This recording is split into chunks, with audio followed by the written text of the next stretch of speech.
Hello and welcome back to the Making Fire podcast. This is a podcast where two longtime besties talk about their favorite TV show, Survivor. This week we are talking about episode 2 of Survivor 48. Is that not so exciting? It was an interesting episode. Before we get too down in the dirty details, I have to ask Maddie, how are you doing? Thank you for asking. Guys, I am so good. Unfortunately, I couldn't really think of anything new to talk about that Riley hasn't already heard, so I'm just going to quickly go over some random things. One, new Sims pack came out. My favorite Sims pack that's made me come out in years, literal years, businesses and hobbies. Currently, my Sim is running a pottery studio shop / cafe. Gets to live above it. Set in Stockholm. Literally so good. It's exactly what I want because I feel like we need more cities in the game, and this it's perfect. 2, the Love Is Blind finale is out as of recording today, and I'm so excited to watch that. What a crazy season! So many genuinely, I think, not great people on there who should not be seeking relationships at this point in time / need better friends. That's what I'll say about that. 3. I don't know. It's Friday. Right. I'm happy to be here. Right. I'm excited to talk about these episodes. Well, this episode of Survivor specifically, but also this Traitors episode. I have so many thoughts. I think that's where my head is at currently. Right. So, but Riley, how are you? I'm doing so good. I was trying to figure out, I also was like, I don't know anything new to share. Last week we talked about books. That was last week, right? Yeah. And we talked about I finished my book, Crying in H-Mart, and then I was like, oh my god, I don't know what book I'm going to read next, because I have a pile of my TBR. And so I pulled this book, and I guess that's what I'll talk about, is I'll show the book that I'm reading this month. Ooh. I'm reading, it's called Disillusioned, by Cool. Benjamin Harold. And he came to our school, and he signed this book. I did buy it. I can't really read his handwriting, but he did go ahead and write a little message for me.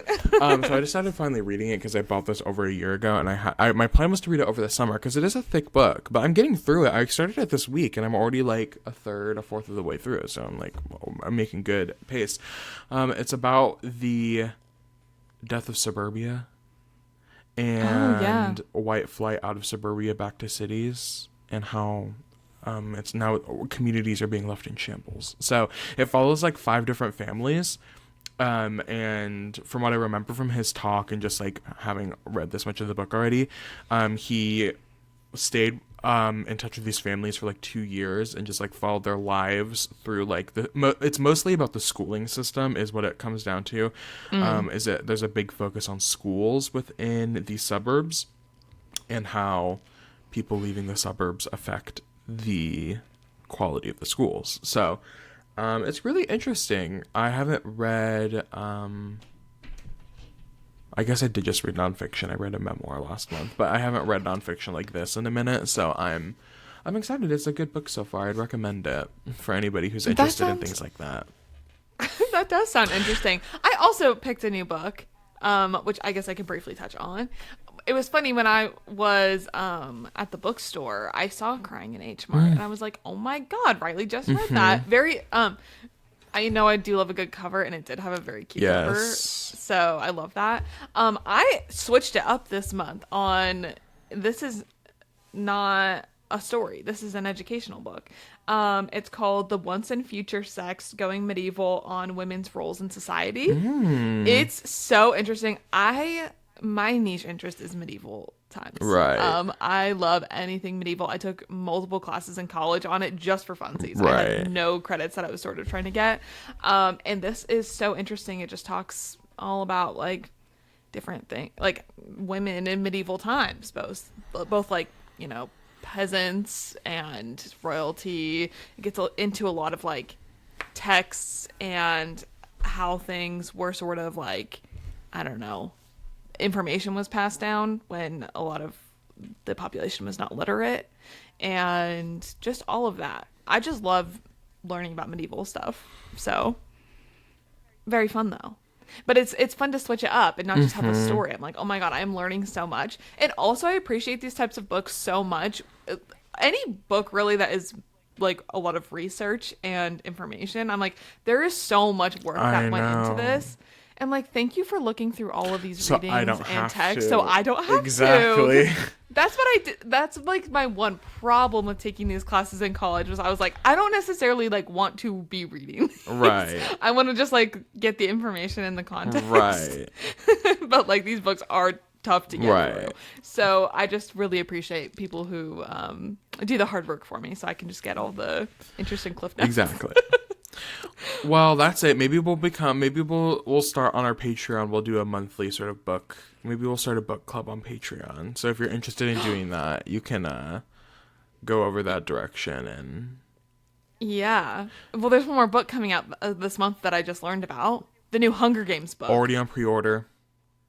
Love. I'm trying to get through this book now so I can Do that. pick that up. I have that one, Yeah. and Bob the Drag Queen is releasing a fiction book about Harriet Tubman.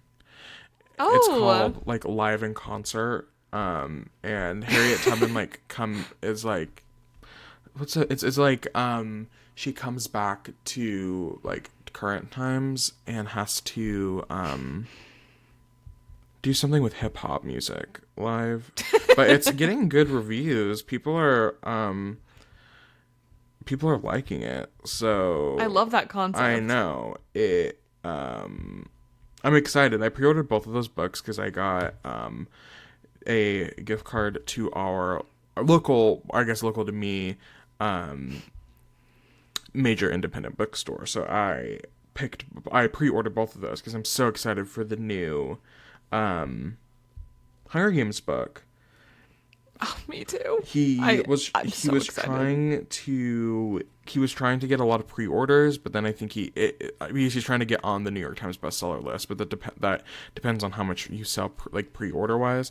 And Hunger Games is releasing the same month, so I think that. But I guess because they're both fiction. I don't know. Okay, wait. I'm gonna read the thing real quick for Bob the Drag Queen's book.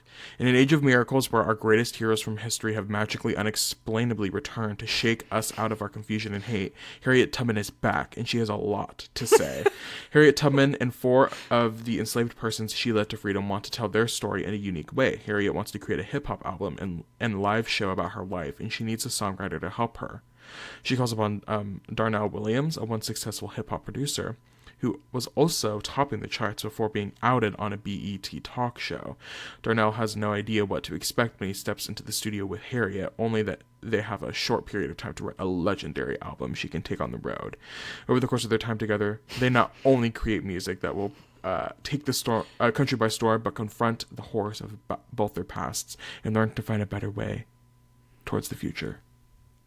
I love that. I would love to have a hip hop album by Harriet Tubman. I know. So I'm excited. And the cover's cute. That's what the cover looks like. Oh my gosh. I know. That is cute. Anyways, so sorry, y'all. This is not a book. Well, Bob the Drag Queen relates to what we're about to talk. It is relevant to what we're about to talk about. We're gonna do a quick little recap, our opinions on the finale of The Traitors. Season 3. If you weren't following along during the Survivor off season, we did Traitors coverage, and once the Survivor season started, we shifted back towards what we know best and well. But of course, we had to finish off with the Traitors. So, quick opinions on the Traitors finale. It could not have ended any better, in my opinion. The only thing that I wish is Ivar and Dolores did not win. I'm so happy for Gabby and Dylan. Like, they really played great this season, but I was like, Dolores and Ivar tacked on, whatever, but beggars can't be choosers, though. Exactly. Like, I'm just so glad. I would be worried if they had decided to keep banishing people who would have been the victim, and I don't think it would have been Ivar or Dolores. Yeah. So I'm like, in terms of like outcomes from that episode and like this season and how it's played out, I'm so happy for Gabby and Dylan. I know Maddie hates her, but I gagged when Brittany once again blindsided Danny. Yes. Oh, reindeer games. Reindeer games. 2.0. It's interesting because I think the first time it was a little bit more intentional, like on reindeer games, it was more intentional. But I mean, if you watch the reunion, Brittany for sure, she was like, I did not mean. Like, I think her reaction was genuine. Like, I really don't think she wanted to get Brittany did not want to get Danielle out there. She just thought Dolores was going to flip. But that was Brittany. That was your first mistake, thinking Dolores had a strategic thought going on. She did vote incorrectly 8 out of 10 Right. times. Right. As we found out at the reunion. But no, I'm glad. I feel like even minus, well, I mean, obviously with Dolores voting for Danielle, it wouldn't have made sense for Brittany to not vote for Danielle. Like, they would have been so sus. Right. And like together. I think it would have been very clearly. I think it worked out better for Brittany. She really did as much as she could. I think it would have been a more clear, like, if Ivar went out by random draw at the final 6, then Danielle probably would have gone at the round table for final 5, and then they would have probably banished Brittany at the fire. So I mean, I don't know. At least Brittany would have had a better chance. Like, she wasn't even. I thought Brittany was gonna pull it out. Like, I thought she used the seer advantage perfectly, and she killed Dylan in that round table. Dylan was like crying. No, and at one point, at the end, Dylan was like, "Can I say one more thing that I think makes me a faithful?" And Brittany was like, "No," and he was like, "Fine, I won't say it." Fucking A. I was like, "Oh my god." Yeah, he was getting he was getting really heated, and I was like, "Oh wow." But it was I enjoyed I just enjoyed this show so much. Like, it's so fun to watch. I know some people are disappointed that for Faithful One, like, I think it would, if they were able to dwindle it down, I think it would have been more exciting. Because really, if you think about it, they're only each getting around $50,000 before tax, which is like whatever, but that's $50,000 more than I have. So and 50,000 more than they have before. Exactly. Happy for them. The reunion was good. Bob the Drag Queen looked amazing. Yes. Danielle looked amazing too. I will give her that. They all looked, I mean, except for like the men. Most of the men. The girls kind of came through. Bob came through. It was a good reunion, I felt like. I would argue it was Bob's reunion. Yeah. Dorinda, I'm over this narrative of... It's just so dumb. And it's weird to me because obviously I know that both Dorinda and Ion were acting because they're housewives. They know how to work a reunion, right? And I know that they were doing whatever they were doing to get screen time at a reunion. I respect that because I know Ion and Bob have squashed their beef outside of the show. Like, it's documented that they squashed what was going on, and just for Ion to bring it back up again, like, at the reunion, I'm like, okay, you're just doing this for screen time. Get your bag, whatever. Dorinda was pissing me off because, like, Bob was right, and Bob was like, I wasn't doing it in a diminishing way. Like, I didn't know who you were, and that, and in no way does that mean that I was trying to belittle your experience. Yeah, he was like, I don't know who any of you were. Right, like, respectfully. Like, it really is just not that deep. Right. And she just could not let it go. Right. Yeah. I did love on the finale episode them having to be dangled under a helicopter. Mm-hmm. That looked so scary, like, genuinely. I know, as someone who does not really love heights, that would have been game over. I don't know what I would have even thought. You would have been like, that's no. She was a fairy. Exactly. Yeah, it was a really good finale episode. I really liked it. And I'm also just happy with the winners in general. I really did not like the people that won last season. I don't even remember who the guy was, but then CT and Trishelle. I was like, I just didn't like Trishelle the entire time. Right. Generally, and I don't know anything about CT. So I was just mad that, like, those two won last time. Right. And didn't they banish a faithful at the end? To make it just the two banished, of them? I think they banished a faithful first, and then they banished Phaedra. Oh, okay. I think Phaedra. I can't remember. I feel like at the fire they banished a faithful. I I'll feel. look it up. But also it was so sweet in the finale episode. Gabby was talking about what she would do with the money, and she's like, "Oh yeah, I think I would get married to my girlfriend. Like this would, be able to fund that for us." And then, like days before the episode premiered, she announced that they got married. Oh, I love that. And I'm so happy. They had a cute little Vegas wedding, and the pictures were stunning. I'm so happy for them. But I was like, oh my God, that's so sweet. Why did I think Phaedra made it? Phaedra did not make it to the end. I don't know why I thought that. Yes, they banished Kate, and then they banished Kate at the fire, and then they banished MJ, who was a faithful. Yeah. So they could split the money. Yeah. I just didn't really like them, but anyways, I'm very happy with how it turned out. Yeah, the reunion was super fun. I love an Andy Cohen hosted reunion. And it was just a good time. I forgot that so many of the people that were on the season weren't even on the season. Right. It was interesting to seeing them all back together like that. Yeah. So. Well, if we want to talk about murders, we can talk about the death of Maddie's winner pick this episode on Survivor 48. I did not think that it could get worse than last season when Keyshawn went out like fourth. And then this time we're just, I'm on track at this point to next season. My winner pick is going to go home first. If you keep sort of just doing the math, yeah. Yeah. Wild episode, I feel like, for Kevin. A lot of back and forths for him specifically. Allegedly, he did dislocate his shoulder again on the swim challenge, maybe? I don't know. He had a crazy dive. A lot of people were talking about that dive. Yeah. Yeah. Overall, what did you think about the episode this week? I thought we got some fun banter from the other castaways. Like, it was interesting, but it just isn't really fun to watch the Green Tribe lose again. Right. So badly. And then I am just so annoyed that the other guys still are just, like, under Say's trance. Right. Like, it feels like they don't have any thoughts of their own in a lot of ways. And just kind of do what they're told. I mean, good for her.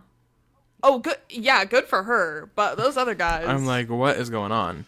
Let's get into the specifics here. Let's deep dive this episode. So, we start with the Vula tribe, the Vula. The Vula tribe, and they were post-tribal. We're coming back, and they're all sitting together. And Mary she feels left out. She was like, I can't believe that this didn't work out how I thought it was going to work out. And I'm just obsessed with Say. I'm sorry, but I love a messy person on my TV. And she goes, oh, well, it looks like you're fine with it, so it's okay. And Mary's like, I'm not really fine with it. Like, I feel like that was a death sentence for me. I thought that was funny. Like, I don't know why Say was like, it looks like you're doing okay. Like, so it's fine. Mary's like, no. And Say was like, well, you lied to me. And Mary was like, well, you guys lied to me too. Like, I thought we were voting you out. I didn't know. Like, you lied, I lied, we all lied. Say has a funny moment. She says that she wants Mary to think that she doesn't hold grudges, but she actually does. And I was like, I also... I don't think you're necessarily doing a great job. Right. I was like, Bestie, I love you, but I don't know if it's coming off the way you think it's coming off right now. Like, no. I think, that can be said for most of the things that says it does. It's like, I don't think you're being as subtle as you probably right. think And that, I think, is what makes her such a good character. Is I'm like, lack of subtlety, but you think you're being so under the radar is so perfect for me. I love a little bit of delusion in my survivors. It's really good for me. Yeah. We start the next morning with the Siva tribe, and we're having a conversation. the title of our episode, Humble Traits. We're talking about humble traits in individuals. David decides to be really brave. Really vulnerable. Really vulnerable with the people. And let everybody know that he does have 4 nipples. And they were like laser. 2 of them were lasered off. Right. When he was a kid. I thought of Harry Styles was the first thing I thought about. You know the tea about Harry Styles and his 3rd nipple? Yes. I was like, oh my god, Harry Styles is what I was thinking about when he revealed this information. But then he like goes on to say more. He was like, I would milk myself if I could. I love milk. Maybe that's why I love milk, is because I have 4 nipples. I was like, we're entering a weird territory right now. We're borderline, like, what's going on? This is kind of crazy.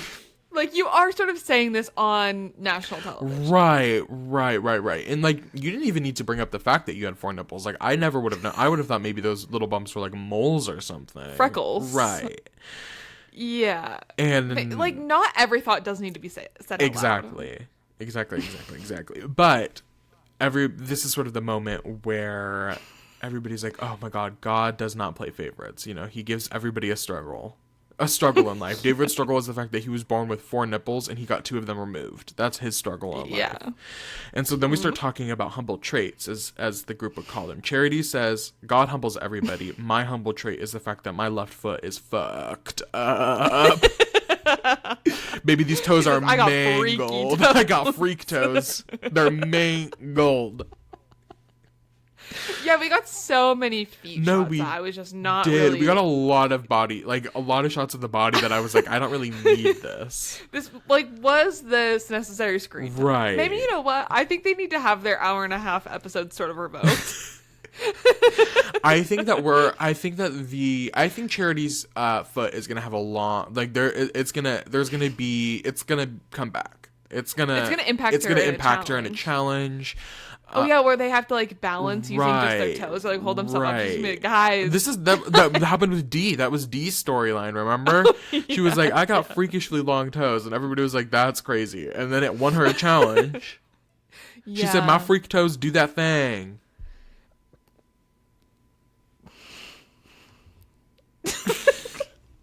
You know, do your freak toes do that thing? You don't fuck with the freak toes? No. It's okay. Charity does. I thought one of my... Charity catching strays. One of my favorite moments from the episode, so funny, is when Charity asked Mitch what his... she said, Mitch, what is your humble trait? And he said, I don't know. Maybe the speech impediment I have. That made me laugh out loud. It was too good. And she was like, oh my god, obvious. Like, I'm sorry. I didn't even think about it. Too funny. Chrissy adds on to this. She says that she has a really deep belly button. Like she has to clean it with a Q-tip. Like, she can just stick the whole Q-tip in. Like, one thing, and I don't... like, I don't really need the visual. And she went on for a little bit. She was like, I could stick about this much of the Q-tip in. I was like, I don't need the visual. Like, I'm good. You could have just told me, and I could have thought about it myself. I didn't need you to sort of go on about it. Then Kyle wants to participate with the group, and he brings up the fact that he has this callus. He's had this callus on his hand for 10 years. And everybody on the tribe is like, baby, that's a wart. That's a wart. You have a wart on your finger. And he's like, no, it's a callus. And they're like, no. Callus, it's really callus, wart. I had a wart on my knee for a long time. Have I told you this? Oh, I don't know. I had it froze off, and then it grew back. And then one day I tripped and fell onto my knee, popped it, and it never grew back. How long ago was this? This was years ago. Oh, a long time thank you for ago. sharing. You're so welcome. I'm glad I was able to sort of communicate that with the group. We go to the Loggy tribe. And there's a lot going on in the Loggy tribe right now. They're talking, they're sitting in a group. We open up, Eva is saying that they have a really big group mentality. They're putting the team over the individual, which is really exciting. For them, that's why they've been succeeding. Mm-hmm. They're talking about the fact that they're going to have to sit somebody out of the next challenge. And they dwindle it down to obviously Star. Specifically, Eva says, obviously Star is going to have to be the one that sits out. Yeah. And Star takes this This all made me sad. to her heart. She was like, I don't like this. Like, and Star takes this and is like, well, now I'm obviously on the bottom of this tribe, right? Because if you have the physical people like Shaheen and Joe and Eva, and you have the brain people like Bianca and Thomas, where does that leave me? Like, I'm very clearly the odd one out. Yeah. Which is sad. It made this episode actually like genuinely made me sad for Star. Which isn't like it, I mean, obviously I'm not Eva, so I can't really speak too much on this one. Like, this, I doubt that was Eva's intention, was to specifically like out her as a single her out like that. Like, I don't think that was the intention, but I do understand why Star, and I think it's smart that Star took it that way. I think it's very observant that she understood that and took that in. Like, Eva might not have meant it, but like, also, what were you trying to get out of saying that? And like, if I heard that about myself, I would be so sad. Right. And like, wow, you guys literally think of me as, it would have been different, like, if Star had expressed weight. Interest leading up to that conversation and being like, I wouldn't mind being the person that sits out of a challenge. Yes. But it's hard when you're a person who wants to be, like, some people are there to like they want to have these experiences, and if you're the one that is sort of put on the odd one out, it can be heartbreaking. But yeah, I agree, this was not a fun episode for Star. Like, to watch as somebody who, I mean, I feel like I like Star. I was like, oh, this isn't fun. Like, I feel like you're being singled out. It was in not a fun like way. Everyone ganging up on her in a not fun way to watch. Yeah, actually, now that I think about it, this episode was just sad for me start to finish. Right. Like, thank you to the Freak Tribe for giving me like the little fun moment, but after that I was just like, oh. Yeah, I was like, this is sad. It's sad to watch. So Star being singled out, she wants to take her game into her own hands. And she goes to look for a Beware Advantage and for Idol. She was like, if I'm going to do something, I have to do it now.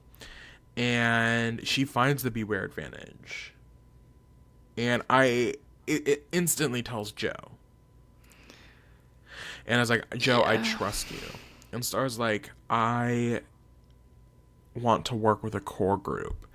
And so Joe tells Shaheen, and we're like, okay, maybe this will like be it, and that will be sort of the group. But obviously Joe and Shaheen have a group they're already working with, so they already know Star's on the bottom, and they don't want her to get too much power. So Star asks them for help in solving this decipher, and they're ultimately not putting too much thought into this, because they don't want her to get her vote back specifically, and they ultimately don't want her to get the idol.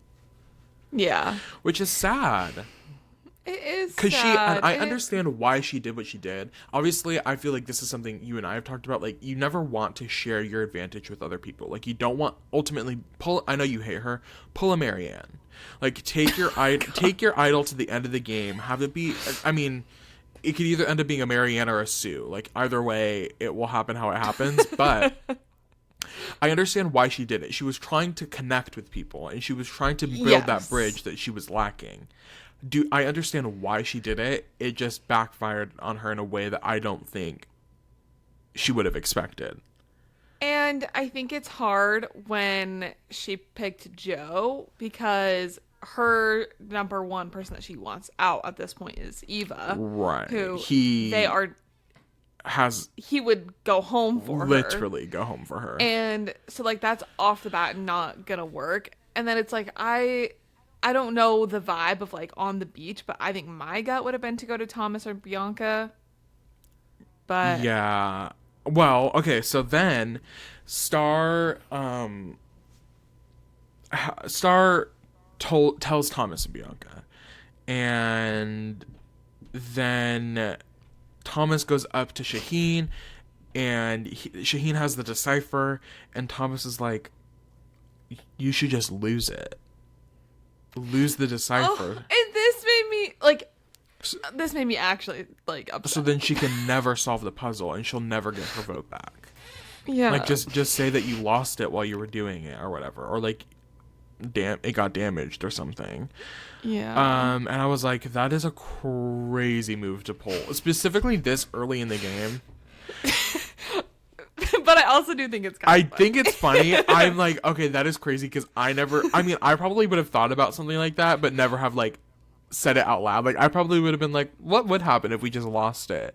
But Like, not too much on Star. right. Because, like, I want her to succeed. Right. But also, like, I do kind of live for the messiness of, like, having someone else is key to getting their vote back. There's a lot of like having other people help you. I saw a tweet yesterday maybe that was like, if I solve the puzzle for you, it is no longer your advantage. That is my advantage. I did the work to solve the puzzle. It's my advantage, babe. Yeah. A lot of help in puzzle solving. I'm like, you guys are going to struggle later down the line when half of the immunity challenges are puzzle challenges and only 3 people can do them. And it's not really a group effort. Right. Going back to Thomas telling Shaheen we should just throw the paper away, we have a cut where Shaheen is like, ooh, I don't know if I loved that from Thomas. Like, that energy scares me a little bit. The fact that he was able to go so hard so quickly. And that's something that Shaheen's going to have to keep his eye on. Yeah. Not to be confused with Ion from Trader Season 3, Real Housewives of Dubai.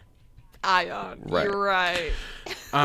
So it's just interesting. I do think it was I don't think it was a bad moment for Thomas, but I think now more people are keeping their eyes on him. Why would you trust him? Right. If, like, he's so quick to want to throw somebody else under the bus. Yeah.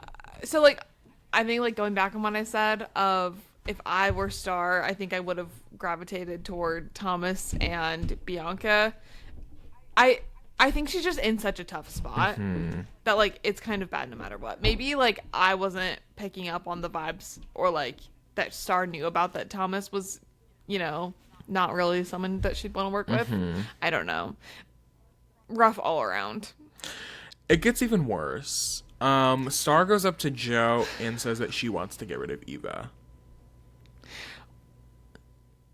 Like... And is it not obvious that Eva and... I mean, I guess not. But I don't know if Star is probably the most, like, tuned in player at the moment. Yeah. Because she admitted earlier in this segment that she just doesn't have great foundations to her relationships yet. And that's sort of why this all started, was because she needed to build relationships with people. So she just might not understand where the lines are lying at the moment, where their loyalties lie. Right. Joe, we get a moment where Joe starts panicking because now everybody wants to work with him. Like, everybody wants to be his number one ally. And so he's realizing he's gonna have to backstab somebody.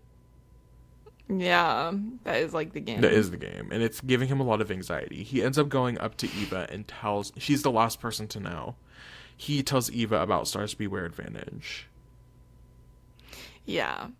I think that's, like, Joe's problem maybe is, like, when you do sort of tell people that, and you are genuine of, like, you would go home early for them, that kind of puts you in a pickle of, like, who you can work with in the future. Right. And sort of your ethical self-conscious, like, what are you, I mean, sometimes you just need to throw morals out, babe. Like, you just need to swear in your grandkid's life multiple times and just not give a fuck. Right. Because I think there's a difference in, like, with his alliance with Eva of he could just, like, obviously be in an alliance with her and support her in all the ways that she needs. But then I don't think that he really needed to, like, put so much into it of, like, his own game. Right. Of, like, hey, recognize that's what my alliance partner needs. I'm here for you. But also this is a game at the end of the day. For $1 million, and only one person can win. Like, you can take Eva to the end, but you're not both winning. Yeah. And if you're willing to do that, if you're willing to throw your game away for Eva, good for Eva. Good that she happened to pick the right person on day one to confide in, because good for her if she's able to make that relationship work. But yeah, I don't know if I'd do all that on day 2 or 3. No. So it's interesting. It's interesting. We hop on over back to the Vula tribe, and they're under attack by some flies. Yeah. Lord of the Flies. Literally. They're everywhere, and they're getting annoyed with it. They're coming. One of them was like, maybe if we all just go into the water and like wash off, like the flies will go away. Yeah, have flies like been this much of a problem? No, on but this I beach before. But I bet you it part of it is the fact that they reuse the same beaches over and over again. That flies are becoming a problem. Yeah. Like, I bet you, not to be gross and TMI, but I bet you there's only so many places you can use the bathroom, and things are starting to get, like, bad out there. Imagine they put their camp and their sort of setup on top of where that was. Do you think production sort of weighs in and is like, hey, maybe wouldn't put your stuff right there? I mean, maybe. I doubt. I mean, I would hope that people in the past, because I am assuming that everybody's just sort of using the same campsite over and over again. I'm hoping that I'm hoping that nobody is sort of like shit there in the past, because that's usually where people like put their stuff. So. Okay. I don't know if this will come up later, but I loved when the purple tribe, is Vula, was like carving into the trees and like funny stuff like Wi-Fi, whatever. Maybe this tribe or future tribes should do that, of be like, poop here and like an arrow. Okay, so but they poop in the ocean, I think. Maybe like pee here. Right. I was gonna bring that up later. That, and we can jump to that just for a second. That I was like, okay, so they're carving into these like bamboos or whatever. Like, is it not gonna ruin continuity for the next couple, like are they gonna have to cut that bamboo down? They were doing a lot. They were. I was like, is production gonna have to go through and cut everything that they wrote on down? Because like, is it gonna ruin the idea that nobody's been here before, blah blah blah? Yeah. When people come next season and realize that there's an electrical socket carved into this piece of bamboo. In the Wi-Fi password. Right. I was like, it's interesting to think about, like, what happens after that. Yeah. On the Vula tribe, the three boys realize that they're kind of in a solid position right now. Justin, Kevin, and Cedric. They're in between figuring out whether or not they want to go for Mary or Say. Kevin says that Mary might be a good option. Or she might be a good player, but in the long run, Say does have an idol. And the longer that Say has the idol in her hands, the less time that they have it in the boys' hands, right? Yeah. So it's like, maybe we should just get Say out now so we can get that advantage into our pocket, and where it's a little bit more trustworthy. We know what's going to happen with it. It's just we're starting to float that idea around. Then cut into the Logi tribe. They're carving into some bamboo. Really fun. A boat comes, and they get handed a scroll for the journey. To pick who goes on the journey, they all have to throw out a number between 1 and 5, and the person with the lowest unique number gets to go on the journey. Does that make sense? Yes. Slay. Thomas goes for the Logi tribe. Mitch goes for Siva, and on Vula, they do a test round first, and Say wins the test round and tries to sneak onto the boat, and is like, okay, I'm going. And then Mary's like, wait. We agreed. Wait a that minute. Was a test run. That was a test run. Rewind the tape. Let's do it again. And they do it again, and Mary wins the spot to go on the journey. This does piss Say off just a little bit. Crash out in her not even in her confessional on the island. Like, Mary hasn't even left on the boat. Mary went back to the camp to put her shoes on, and Say's crashing out just attached. She's like, why did y'all let that happen? Which, once again, these boys need to like start thinking. Right. Specifically Cedric in pizza. Right. Because why do you see that? The person who has all of the power, has the idol, who is literally crashing out, yelling at you because you guys didn't switch up the rules to let her go. Right. Like, that is not really like the leader I would want particularly, and like sort of the one telling me how to vote. No, but I'm so glad Say has our little minions. I'm happy for no. her. I want to reiterate. Yes. Happy for Say. Right. But it is a tough watch for these guys. These guys that are just like, hey, sorry, we should have. I'm sorry. Say, I think says this to the boys, is like, I don't know why we're catering for her. And I'm like, low-key, you're not really. It just was luck. Like, y'all had a yeah, they didn't make her no. win. But they can't think hard enough to figure out how to manipulate the situation to get Mary to win anyways. Right. Say, I wrote that I'm liking Say as a character, but I'm in fear for her just a little bit, that she has such a strong individualistic mindset at the moment. Like, we're episode 2 and she's already sort of talking down on her allies in her confessional.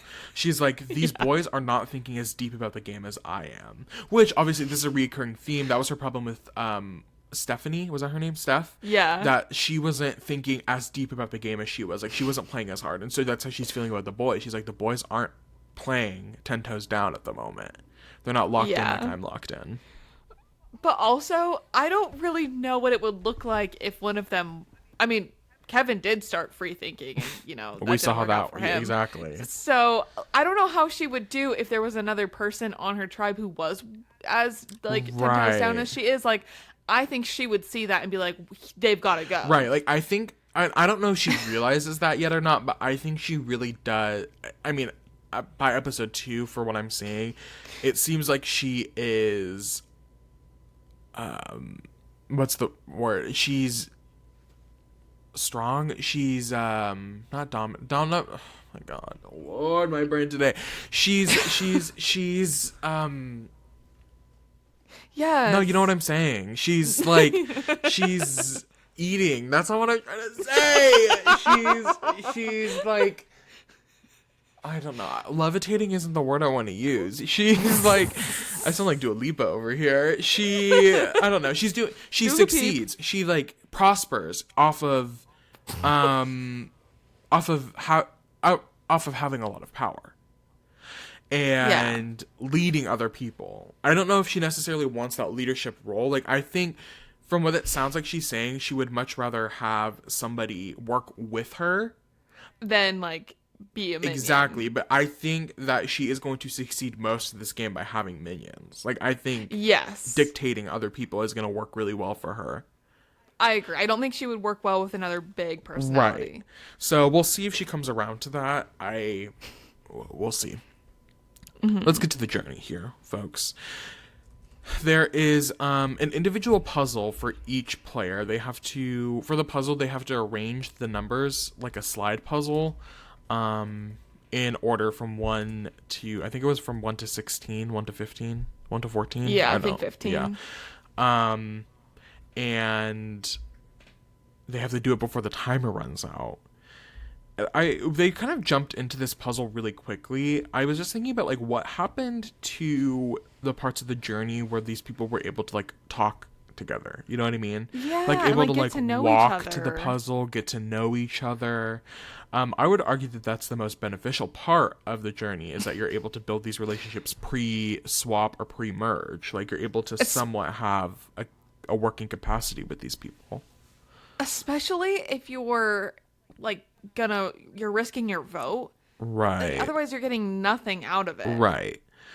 So I just thought that was interesting. They jumped in really quickly. The journey challenge itself was fine. Like, we saw some people. Mitch did it pretty successfully quickly.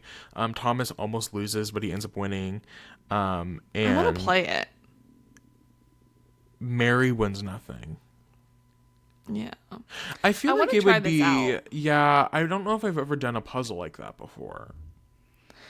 Because as a person watching it on my couch, it didn't look that hard. No, but at one point, like, Thomas said something that I hadn't thought about, where he was like, oh, if you do the first 2 rows, like, if you do 1 through 10, they're 1 through 10, then you're kind of screwed on the bottom one, because then you have nowhere to put your extra pieces. Like, you're just going to keep repeating, and that's what we end up seeing happen to him, is he just ends up repeating the same row over and over again. But then, couldn't you just slide like you just slide the like one above it, or honestly even the top row one, put the other piece in And there, then just and then like you just cycle it. right. Like it's gonna be in order anyways. Right. You're just adding like a random piece that you can just cycle through. I don't know. I like to try it. Yeah, I think it would be a fun little puzzle. A fun little puzz. Yeah. That's what the kids call them these days. We see different advantages. Mitch gets a block a vote, and Thomas wins a steal a vote. And I wonder, Mary's probably would a block a vote, a steal a vote, and probably like an extra vote. Mary's probably would have been probably an extra vote. vote. But Mary ends up not getting anything, which is really detrimental to her. It did sort of look like the writing was on the wall for Mary at this point, because I'm like, wow, not only are you at the bottom of your tribe, but you just lost your vote, Diva. Yeah. Diva is about to be down. They get back, and Mary tells the truth, says that she lost. She did not win anything, and she no longer has her vote. And another thing from Say says, you don't seem that upset about it. Maybe that's where that happened in the episode. I can't. Anyway, Say says, you don't seem that upset about it. That's good. And Mary was like, no, like this is where it happens. Mary was like, no, like this is a death sentence for me. It is kind of not great that just happened. I'm a little upset about it. Thomas lies. He says that he didn't risk his vote. It wasn't worth it for him. He was just he didn't play the game. And Mitch tells the truth as well. And so tells his whole tribe that he won a block a vote. Block a vote. I think if I were in this situation, I would play it like Thomas. I would be like, hey, I didn't. I would too. I think obviously we see here in a second that this wasn't a great move for Mitch. Like, it put a lot of sus on him in the sense that he has power now. And everybody knows he has power, which can really affect the dynamics of a tribe. I don't know. I don't love sharing advantages with people. I'm like, what does it benefit you that everybody on your tribe now knows that you have a block of vote? Like, how are you going to be able to play that now? Yeah. You know what I mean? I would not want people knowing about it. You don't know these people that exactly. well. And the lines of your tribe haven't been tested yet. Like, you guys haven't had to go to tribal. You haven't had to see where your relationships actually lie. So, like, you don't really know who you can trust yet. Yeah. Which exactly. Whatever. So Mitch is honest. Him and Charity have each other's backs. They talk about being each other's person and enjoying each other's company. This then transfers to David, who is worried about Mitch and Charity. He's concerned about them being a duo together. And he realizes that they need to hunt for the Beware advantage before either of them get to it. So they break off their core four break off into a group. David and Kyle go looking, and Camilla and Chrissy go looking. Yeah. And it's a pretty fun, they're looking for it, whatever, and Kyle ends up finding it. That's my winner pick. That is my winner pick. My winner pick went ahead and found an idol this episode. Yours went ahead and did get eliminated. Go home. Right. Yeah. Kyle finds the Beware advantage. He can't figure out how to do the puzzle, so he has Camilla do it for him. This is an interesting puzzle. So we're finding out that each puzzle has the same list of letters. And I saw on Twitter that somebody said this group of letters is interesting because it has the most, is that an anagram? Is that what that is? Like most word combinations? The most word combinations possible of any group of letters. It's kind of fun. It is. So it was like silent, listen, enlist, inlet, tinsel. Yeah. And so the person listed all of them. They're like, the only word that really doesn't work in this setting is tinsel. Everything else kind of fits with what they are with Survivor. So I did think that enlist was a harder, their tribe's word ends up being enlist. I feel like enlist is harder than listen. I feel like that's not a fair, like, one-to-one. It really doesn't have anything to do with what's going on. Right. Like, listen, I'm like, oh yeah, you should be listening. Right. enlist, I was like, I mean, I get it, but it's definitely like a word that starts with a vowel is hard. Yeah. Well, Words are maybe hard. you just gotta keep playing Wordle to get Maybe. ready for Survivor. That is a great point. Yeah. Let's go to the challenge. Wait, I had to say Oh, of something. course. So when Camilla gets it open, Kyle is like, "I love you," and you know what it was giving? You. I love Camilla. I love her.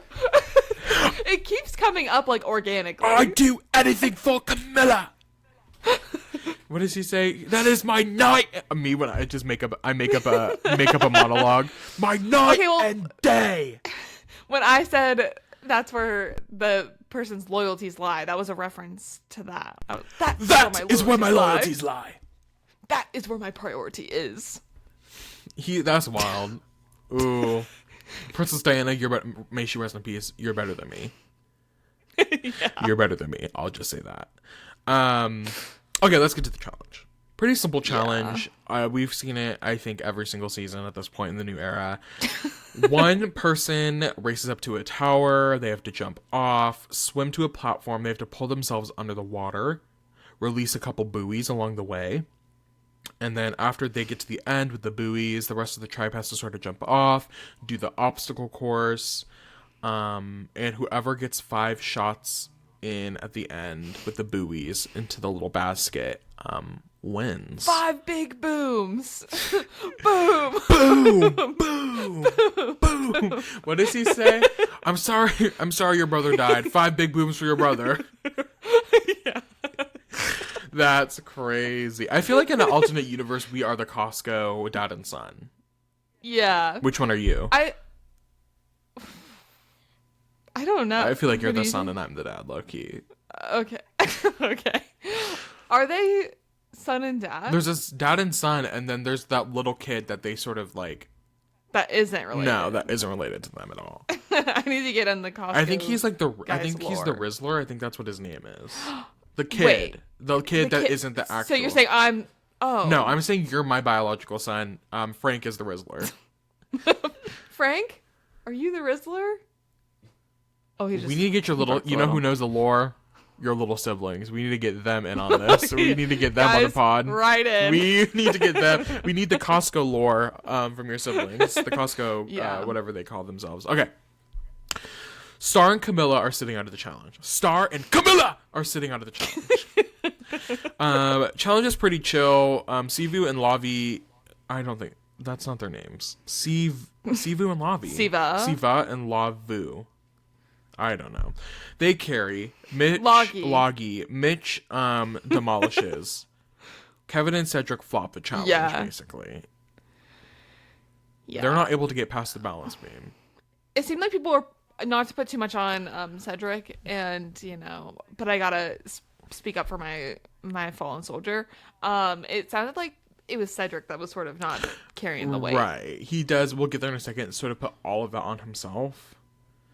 Yeah. Flashback to our queen in Survivor 41, Tiffany Seeley, scooching across the balance beam.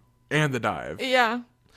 That's our star player. Get her on Survivor 50. Get her on the pod. Exactly. One of these days, she'll be here, I pinky promise. Make our way back to the Vula tribe. We start, and Cedric opens up. And he is taking full responsibility, basically. He's like, I'm taking responsibility for failing the challenge. I would understand if you guys wanted to vote me. I hate when people say that. Oh, I hate it so much. Girl, you can take responsibility without making yourself the scapegoat. I don't think I will ever understand the mentality of that, because I'm like, so you're saying that because you did bad in that one specific challenge that you don't want $1 million. On that one aspect of that challenge. Yeah. Like, it wasn't like you did bad on the whole challenge as a whole. It was just the balance beam. Yeah. And because you are bad on a balance beam, you are taking yourself out of the running. You're willing to put your name out there to lose the $1 million. See, my morals don't give a fuck. I'd be like, no. I didn't mess up the challenge. Kevin messed up the challenge. Kevin did. Like, if we really want to break it down, Kevin was the one that was messing me up the whole time. So Kevin and his shoulder. Yeah. But I don't know. I'm not a butt doctor, so maybe I just don't have the morality of others. Right. Kevin is trying to push a say vote, and he goes up to Mary and is like, I know your head is probably racing 100 miles per minute, but you just need to sit and chill. And he was right. He was like, don't stress yourself out. Girl, it's not going to be Mama's going to make it work for you. Pinky promise. Mama's going to make sure you're here tomorrow. Pinky promise. And that he did. He kept his promise. He did. So he wants Mary to just chill. He says, don't worry about it. We're working it out on the remix. It seems like the initial idea is that they were all just going to vote Mary. But Kevin is pushing back against that. He's like, we need to vote Sai out. She has this idol. She's too powerful. Cedric, unfortunately, does not have that great of a game relationship with Mary. And so if it was between Mary and Say, he was like, I'd rather keep Say in the game. She's like a daughter to me. I would rather keep somebody in this game that I have a good relationship with. And I think that's just really interesting. I haven't sort of seen both sides' relationship. Right. It's sort of like you have a relationship and she's loving being able to tell you what to do. It feels very one-sided. Maybe like I'm definitely your best friend. Maybe like a little maybe she's like giving spoiled daughter, sweet 16, like, Dad, I want a car for my birthday. Rich. Right, he's a butt doctor. He's a doctor. Yeah. You kind of missed the butt part, but I feel like the butt is an important part of the conversation. Okay. That's just my opinion. That's just my opinion. I think you're fat. I think opinion. you're stupid. I think you're ugly. That's just my opinion. Have you seen that clip of Gabby Hanna? Maybe. She's on a podcast and she is like, the podcaster said something that was like about hate comments, I think, and he was like, it's at the end of the day, it's kind of just their opinions. And she was like, well, I can have opinions too. And then she looks at the podcaster and she's like, I think you're fat. I think you're ugly. I think you're stupid. That's just my opinion. That's just my opinion. Oh, Gabby Hanna. Get her on the pod. I hope she's getting the help that she needs. Me too. Okay, moving on. Is that a moment of silence? Moment of silence for Gabby Hanna getting the help she needs. Cedric makes the ultimate decision. He does not want to get Say out. That doesn't benefit him. Which I mean, work. I just like, has he even tried to work with Mary? Right, like, what's that? What's the dynamic there? It's not like Mary, if anything, you're the one who lied to Mary. Mary never lied to you about anything. No, and you were sort of just not willing to work with Mary. Right. And so, for whatever reason, when she wanted to work with you. It's not like Mary has proven to be a distrustful ally. It's just that you would prefer not to work with her. Yeah. Let's get that tea. Let's get the tea straight. Yeah. I said what I said. So Cedric goes up to Say and says, bestie, first of all, love this. He says, what does he say? I thought I wrote on the, it was basically, Cedric says, how well can you keep your emotions in check? And Say says, I can keep them in check. And then Cedric giggles at her. Cedric's like, it's basically what he does. That's basically what he does. Say's like, I can keep them in check, and he's like, right. Sorry, I had to laugh. I was like, Cedric, you could have done that, like, not in front of her. Like, what? He says, and we're not going to bring out that crash out on the beach earlier, or at the challenge earlier when you were sort of yelling at me. Like, we're gonna keep it cute, keep it gorge. And you know what? You are cool as a cucumber at all times. Right. Actually, you're very cutesy, very demure, very thoughtful, like all of those things. Like A, B, C. He says, you need to play your idol tonight. And she's like, why? I mean, like, I will if I need to, but like, what's the tea? What's going on? And he was like, Kevin is wanting to vote you out. And she said, That is all she said. Literally says that's all I needed to know. She said, "Heard." Heard, chef. That is all. Yes, chef. Yes, chef. That is all I needed to know. Say says, I can't have him here anymore. Why? And she brings up a good point in this conversation, right? She says, okay, what I'm not understanding here is if Kevin is wanting me out, why don't we get Kevin out? Why are we focusing on Mary? And Cedric, bless his heart, says, well, I kind of want to have my cake and eat it too. I am telling you this information out of the kindness that you are going to help my game in keeping Kevin, because I trust Kevin more than I trust Mary. Mm-hmm. And Say says, stop. What? Stop right there. That's not going to happen. You want to do something that benefits your game, baby, that's where you got messed up. Because we're only doing things in my house that benefit my game. Yeah. And Say quickly... Sorry, go. But, like, how does he not see... Right. In this conversation, that is not your ally. Right. At the end of the day, she is going to do, as she should, what is best for her game and not yours. She's gotten away with it 2 tribals in a row. Yeah. Which, great for her. Like, You may be a butt doctor. Right. You got no brains going socially. It's just like... If he had worded it better, I think he could have gotten away with it. If he approached it from a strategical sense, was like, this is why we need to get rid of Mary instead of Kevin, it would have worked. But him literally saying, I want to keep Kevin because it benefits me over keeping Mary, Say isn't going to want that. Also, he could have just lied and said, Mary is gathering the troops to get you out. Right. Play your idol. And then we'll just vote to all get it had to be. And then that keeps Kevin on his good side because Kevin didn't reveal anything about Kevin. You could just say Kevin and Pizza are like being, talked to by Mary. Right. Like, Mary's having a lot of persuasion over them. I'm nervous for you. And think about the change of narrative that would have happened. Cedric would have left that conversation. We would have been like, oh my God, his mind, like the way that he was able to put that together. Yeah.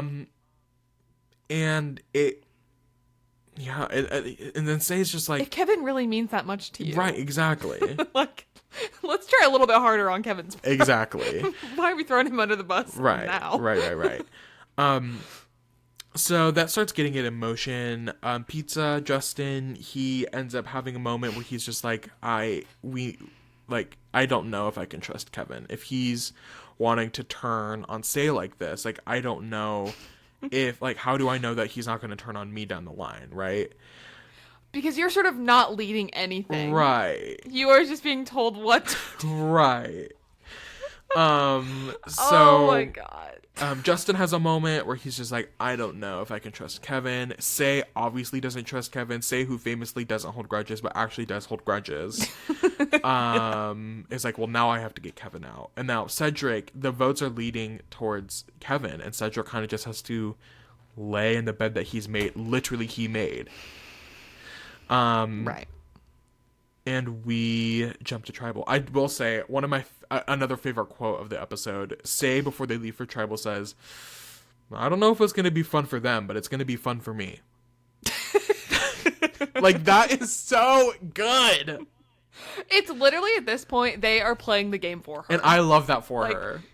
Literally, she doesn't have to lift a finger. No. And they say, yes, chef. I'm obsessed with her. I am obsessed with her. I don't know if it's going to be fun for them, but it's going to be fun for me. That's so good. So good. Yeah. Do you have anything else you want to say before we go to Tribal?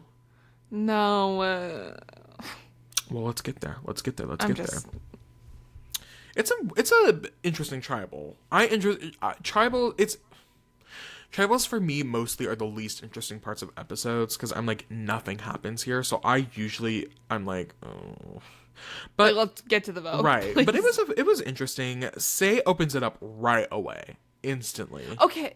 And you know what? This episode and last episode was good Tribals. And I think that's because Say is so just direct. We need to get Say on the pod. Like, we need to get Say on the filter. Pod. I don't know. I talked about this last season, and I've talked about this since we started the podcast, is that I'm much less engaged on like Survivor social media now that I have the podcast, because Survivor social media used to be sort of an outlet for me to express my thoughts about Survivor. But now that I have this weekly pod where I share my thoughts with my longtime bestie, it kind of like, that's my outlet, right?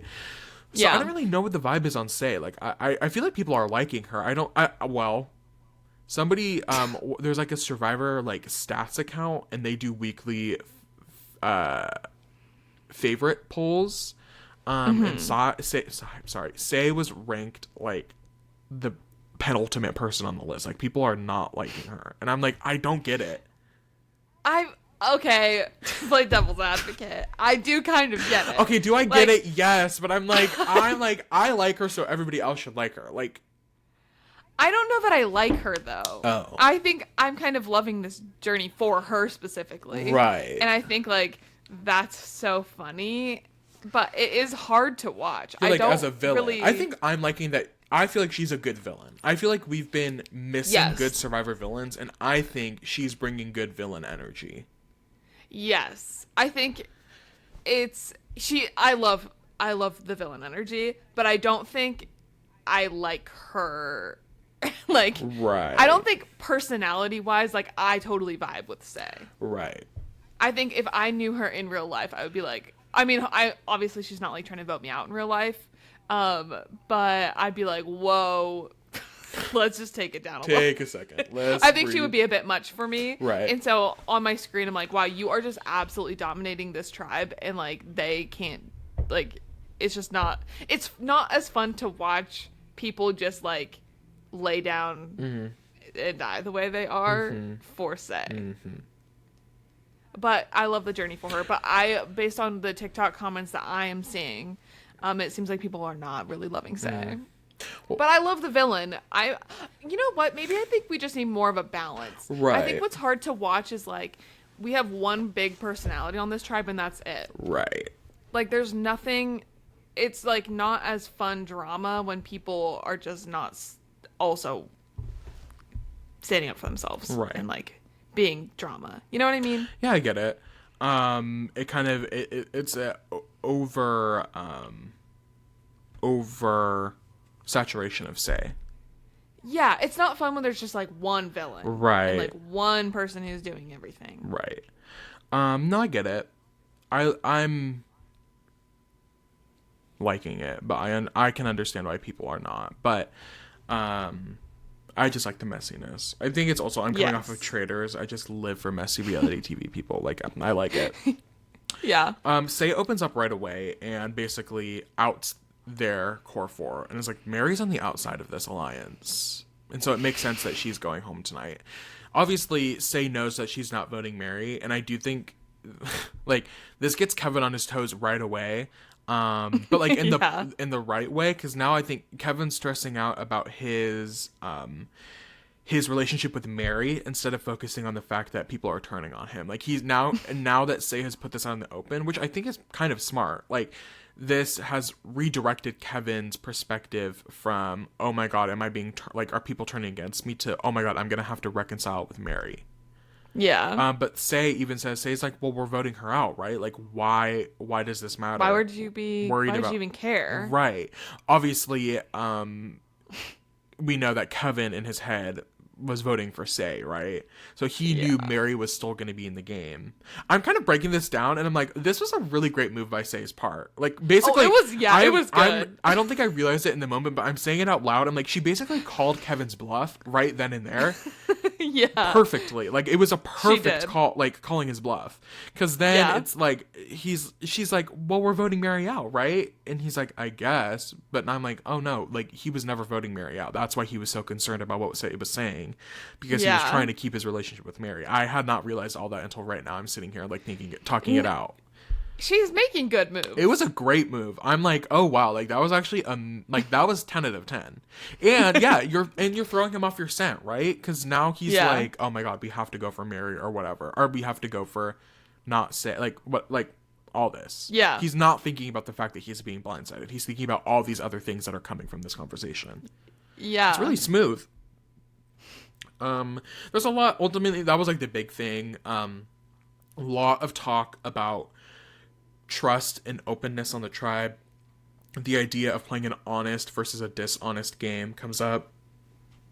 Excuse me. Oh my gosh. And Mary brings up a good point. There's tension between Mary and Say. It's because Say is on her soapbox right now, talking about an honest game being honest. And Mary is like, well, you can't, brings up, I think is a good point. That is like, if you get to the end of a dishonest game claiming that you have been honest the whole time, she says that I think that is inherently dishonest. Like, I don't think you're being truthful with yourself or with the audience or whoever.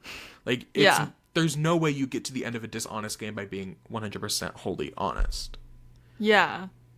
Like, you have to lie to people. At some point. And you act like, yeah, it's not a white lie or downplaying something or not telling the full like state of what like XYZ. Like these are all lies. These are all parts of playing a dishonest game. It might not be as direct as me going to your face and saying I'm not voting for you. But like, let's be honest about what this actually is. Right. So I get what Mary was saying here. Mm-hmm. And that's it. They go to vote. Say plays her idol for her grandma. And R.I.P. Is she? Well, isn't she the one? I think she said her grandma died. Well, I think she said it. Oh yes, I actually pulled up her Entertainment Weekly article because I was like, how old is she? I forgot. She's 30. Say is. She acts like she's like 24. Girl, I thought she was younger. Good for her. I did too. And she said that the experience that prepared her for the game is the passing of her grandmother. And then I remember I connected it to imagine if Johnny Fairplay. Johnny Fairplay. Right. Yeah. Right. Say plays her idol for grandma, and Say cancels out Kevin's vote, and Mary doesn't vote, and so then all three of their votes are on Kevin. Which also was a good way. I mean, not to give Cedric any credit for anything, frankly, but it did get rid of her idol. Right. So idol is out of the bag. Well, the comments that I was seeing were, is there going to be a post-tribal crash out over her playing her idol for no reason? Well, maybe. I feel like she probably knew that it was happening that way. Like, I think, like, because she was like, we need to vote for Kevin. And I feel like in her having that conversation with them, that I probably would have assumed that they're also switching their votes, but maybe that's just me making an ass out of you and me. Like, I guess maybe, because if she was so certain about it, like, I guess maybe playing the idol just so you don't go home with an idol in your pocket. Right. But, like, if she was so certain about it, she still played her idol. Right. You know? Yeah, I get that. But Mary makes it unscathed. Not a single vote for her. She's still in the game. Kevin, Maddie's winner pick is gone. I succeed yet again. We're 2 for 2 now. Yeah. It's even. This was an early one. This was early. I don't know. I don't want to boast about let me just say I don't think Kyle is gonna have a Genevieve run this season. I'll just say that. I don't think he's necessarily gonna make it to the finale or the penultimate episode of the season.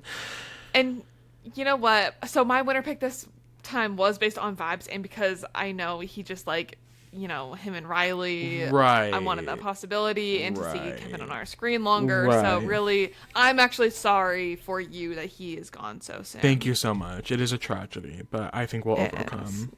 You'll persevere. Also, why were and okay, not to keep bringing up TikTok, but people were also like, what in the traitor's spelling of Kevin? Kevin, Kevan. And then Kevin, I think this was like on Instagram, Survivor posted like that Kevin was gone. And Kevin, all the comments were like, Kevan, like who literally is spelling it like this? And he changed his Instagram name, like his name in his bio, to that spelling? To Kevin with an A. Yeah. Or Kevin with an A. Yeah.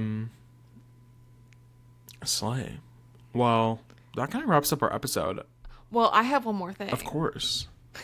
So last week, you said that you would continue to carry on the 5 things that are more dramatic Oh. than the live tribal or the tribal right after, or oh my god, the final tribal Right. live in Fiji. Right. Immediately after, not live in LA. Right. So I was wondering if you could give us 5 more dramatic Oh, no, do things. they have to be from Survivor specifically? Is that sort of the vibe? Well, yeah. Okay, 5 more dramatic things. In Survivor Palau, when they do the final immunity challenge for like 10 hours, and then Ian gives up because he feels bad that he backstabbed his friends, and then he ends up getting voted out. That's so dramatic. The Romeo winning the final immunity challenge, that was crazy. I was like, oh my god, what's gonna happen? See, I didn't even say this last time. Sierra voting out her mom, so dramatic. Sue in season 1, Sue Hawk's final tribal council speech, Snakes and Rats, the infamous speech, that is drama again. And you know what, we'll keep it final tribal council speech. Go back, my last week, my 5th one was from San Juan del Sur. We'll go back to San Juan del Sur and Reed's final tribal council speech when he says that, what's her name, Missy is like the evil stepmom. There you go. 5. And that's 10 things. That's now. 10 things. More dramatic. Right. Than a final tribal in Fiji. Right. So thank you for that. You're so welcome. This is fun because, let's be honest, I probably will forget about this again next week. So if you remind me, okay. And we'll see. But that's it. I'm excited for next week's episode. There was a funny clip in the preview for next week's episode where Say and Mary are walking through the forest, and Mary randomly just starts bolting. Like, she just starts running. And Say's like, Mary, come back, Mary. And Mary's like running away. So I'm interested to see what that's all about. Mm-hmm. But yeah, that's this episode. Do you have any other closing thoughts about anything? Goodbye to Kevin, gone too soon. You can get freaky with them toes. Ew.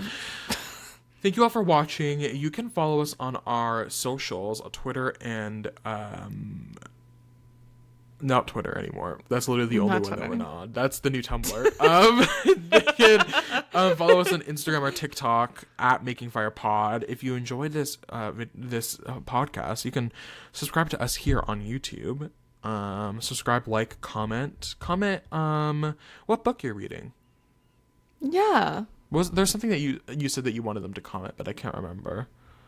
I think maybe it was our pre-recording. You were like, maybe I'll like tell them to comment. Oh, I was going to say, okay, to tie it all back to Sims. Oh, yes. So I think one of my favorite things about The Sims 4 is the gallery and how you can just sort of add what other people have made, other Sims that other people have made into your game. And so I kind of have like a running list of funny people that I like adding into my games. Like some include like Trisha Paytas. I recently added to the list Tom Sandoval. I think the Yellow Jackets team would be funny. Maybe I'll put Jeff Probst in my game. But comment down below who I should add into my game, because it's so funny having random celebrities, random people show up sort of throughout the world, and you're like, Jeff Probst, what are you doing here? Right. Well, comment your books, comment your Sim Townie Rex, and we'll see you all next week with another episode of the Making Fire Pod. Yeah, bye. Thank you for watching. Smooches.